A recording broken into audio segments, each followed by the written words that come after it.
ஆண்டவராக இயேசு கிறிஸ்துவின் நாமத்திற்கு மகிமை உண்டாவதாக. இந்த நல்ல நாளிலே உங்கள் யாவரையும் நான் வாழ்த்துகிறேன். இந்த நாளின் தியானத்திற்கு என்று தெரிந்து கொள்ளப்பட்ட வேத பகுதி யாக்கோபு எழுதின நிருபம் 4 அதிகாரம் 17 ஜேம்ஸ் சாப்டர் 4:17. ஆதலால் ஒருவன் நன்மை செய்ய அறிந்தவனாயிருந்தும் அதை செய்யாமற் போனால் அது அவனுக்கு பாவமாயிருக்கும். ஆமென். பிரியமானவர்களே, நாம் வாசிக்க கேட்ட இந்த வார்த்தைகளிலே அப்போஸ்தலனாகிய யாக்கோபு இங்கே என்ன சொல்ல வருகிறார் என்று சொன்னால், எவைகளை செய்யாமல் போனோமோ அது நமக்கு பாவமாய் மாறிவிடும் என்று சொல்கிறார். சாதாரணமாக பாவம் எப்படி வெளிப்படுது, எப்படி பாவமாக்கப்படுகிறது அப்படின்னு சொல்லி நம்ம பார்க்கும்போது, எதையெல்லாம் நம்ம செஞ்சோமோ அதுதான் பாவமாக மாறிடுது.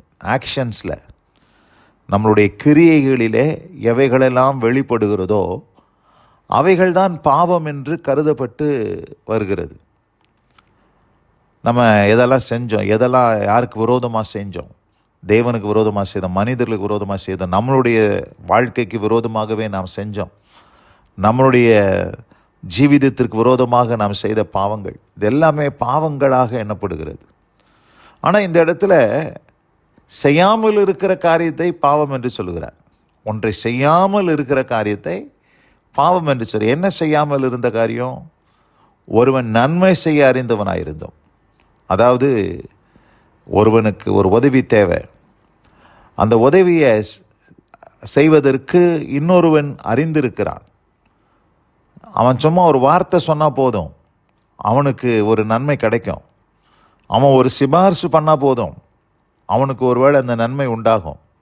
ஆனால் இவர்கள், இந்த உதவி செய்யக்கூடியவன் அவன் கண்டு கொள்ளாதவன் போல, நமக்கு என்ன வந்துச்சு, அதுக்கும் நமக்கும் என்ன சம்பந்தம் என்று சொல்லி அவன் அதை குறித்து அசட்டை செய்து அவன் காணப்படுவானே, ஆனால் அது அவனுக்கு பாவமாக எண்ணப்படும் என்று சொல்லி வேதம் நமக்கு சொல்லுகிறது. நம்மை சுற்றிலும் அநேக மக்கள் இருக்கிறார்கள். நம்மளால் அநேகருக்கு உதவி செய்யக்கூடும். உதவி செய்வதற்கான அநேக சந்தர்ப்பங்களை ஆண்டவர் தரார். நம்மளை வச்சிருக்கிறதே ஆண்டவருடைய நோக்கம் என்ன? 4 பேருக்கு பிரயோஜனமாக இருக்கணும் தான் ஆண்டவர் நம்மளை வச்சிருக்கிறார். நம்ம அநேக நேரத்தில் எப்படி இருக்கிறோன்னா, நமக்கு நாமே தனக்குத்தானே கனி கொடுக்கிற ஒரு திராட்சை செடியை போல, நமக்கு நாமே பலன் கொடுத்து கொள்கிறவர்களை போல நாம் வாழ்வோம். ஏனால் அதில் எந்த பிரயோஜனமும் இல்லை. செல்ஃபிஷாக வாழ்கிற ஒரு அனுபவம். பிரியமானவர்களே, தேவனுடைய நோக்கம் அது அல்ல.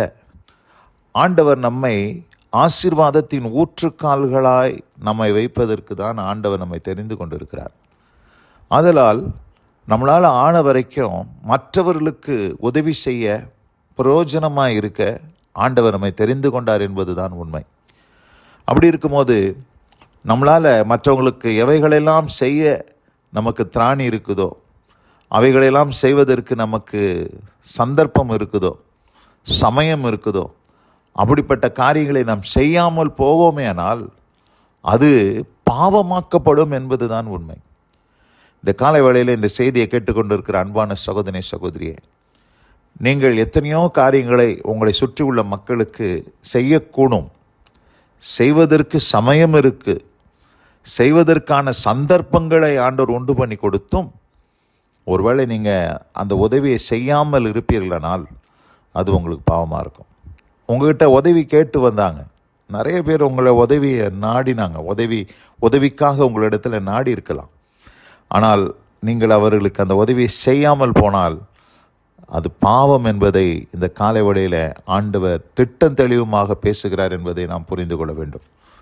லூக்கா சுவிசேஷம் 12 அதிகாரம் 47 இப்படியாக ஒரு வசனம் சொல்லுது, தன் எஜமானுடைய சித்தத்தை அறிந்தும் ஆயத்தமாக இராமலும் அவனுடைய சித்தத்தின்படி செய்யாமலும் இருந்த ஊழியக்காரன் அநேக அடிகள் அடிக்கப்படுவான் என்று இங்கே வேதத்தில் வாசிக்கிறோம். அநேக அடிகள், 1 அடி 2 அடியில் அநேக அடிகள். அப்போ யாருக்கு அதிகமான தண்டனை வரும்னு சொன்னால், எஜமானுடைய சித்தத்தை அறிந்து நன்மை செய்ய அறிந்தும் அந்த நன்மையை செய்யாமல் நாம் இருப்போமேனால் அது பாவமாக மாத்திரம் மாறாது, அது தண்டனைக்கு ஏதுவான காரியமாக மாறிவிடும் என்பதுதான் உண்மை. அதை தான் இங்கே வேதம் நமக்கு சொல்லுகிறது. தன் எஜமானுடைய சித்தத்தை அறிந்தும் ஆயத்தமாக இராமலும் அவனுடைய சித்தத்தின்படி செய்யாமலும் இருந்த ஊழியக்காரன் அநேக அடிகளுக்கு அவன் பாத்திரனாக இருக்கிறான். பிரியமானவர்களே, இந்த அருமையான இந்த நல்ல நாளில் கூட நாம் கேட்ட இந்த வார்த்தையின்படியாய் நம்மை சுற்றிலும் ஒரு சமுதாயம் இருக்குது, நம்மளை சுற்றிலும் நம்முடைய சபை இருக்குது, நம்மளை சுற்றிலும் நம்மளுடைய குடும்பம் இருக்குது. அந்த குடும்பத்திலும் சபையிலும் நம்முடைய சமுதாயத்திலும் அநேகர் நம்மை நோக்கி பார்த்து கொண்டு இருக்கிறார்கள். அவர்களுக்கு நம்ம ஒரு ஆசீர்வாதத்தின் ஊற்றுக்காலாய் விளங்க வேண்டும். நம்மளால் அவங்களுக்கு அநேக உதவிகள் செய்யக்கூடும். அப்படிப்பட்ட உதவிகளை அவர்கள் உங்களை நாடி வரும் பொழுது, உங்களை நாடி வரணும்னு கூட அவசியம் இல்லை. சில நேரத்தில் அவங்க கஷ்டப்பட்டுட்டு இருப்பாங்க. அந்த பிரச்சனைக்கு உங்களால் ஒரு தீர்வை கொண்டு வர முடியும். நீங்கள் பார்த்து கொண்டு பேசாமல் இருப்பீர்களானால் அதுவும் பாவம்தான். ஒரு குடும்பத்தில் ஏதோ ஒரு பிரச்சனை, அந்த பிரச்சனைக்கு தீர்வை உங்களால் கொடுக்க முடியும் என்பதை நீங்கள் அறிந்திருக்கிறீர்கள். ஆனால் அவங்களுக்கு தெரியாது. அப்படி இருந்தும் அந்த காரியத்தை நீங்கள் கண்டு கொள்ளாதவர்கள் போல இருப்பீர்களானால் அதுவும் பாவமாக எண்ணப்படும் என்பதுதான் உண்மை. ஆதலால் பிரியமானவர்களே, இந்த நாளிலே இந்த வார்த்தையை கேட்ட நீங்கள் யாவரும் நம்மளால் இயன்ற உதவிகளை நம்மை சுற்றில் இருக்கிற மக்களுக்கு நாம் செய்வதற்கு நம்மை ஒப்பு கொடுப்போம். அப்படி செய்யும் பொழுது அது நமக்கு நீதியாக மாற்றப்படும் என்பதை தான் நாம் அறிந்து கொள்ள வேண்டும். இந்த அருமையான இந்த நல்ல நாளில் கூட இந்த வார்த்தைகளை கேட்டவங்க ஒவ்வொருவரையும் கர்த்தர் தாமே ஆசீர்வதித்து காப்பாராக. God bless you all. Amen. Amen. நாம் ஜெபிப்போம். எங்கள் அதிகமாய் நேசிக்கிற எங்கள் அன்பின் பரலோக பிதாவே, ஒருவன் நன்மை செய்ய அறிந்தவனாய் இருந்தும் அதை செய்யாமற் போனால் அது அவனுக்கு பாவமாய் இருக்கும் என்று சொல்லி நாங்கள் வேதத்திலே வாசித்தோம். ஆண்டவரே, தன் எஜமானுடைய சித்தத்தை அறிந்தும் ஆயத்தமாய் இராமலும் அவனுடைய சித்தத்தின்படி செய்யாமலும் இருந்த ஊழியக்காரன் அநேக அடிகள் அடிக்கப்படுவான் என்பதையும் நாங்கள் இந்த நாளிலே தியானிக்க கிருபை செய்தீர்.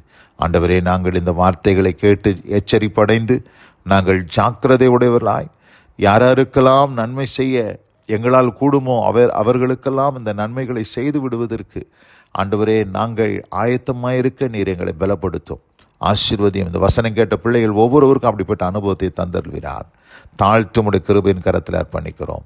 உடைய கிருபை தம்முடைய பிள்ளைகளோடு கூட இருப்பதாக. இயேசு கிறிஸ்துவின் வல்ல நாமத்தில் பிதாவே. ஆமென். ஆமென்.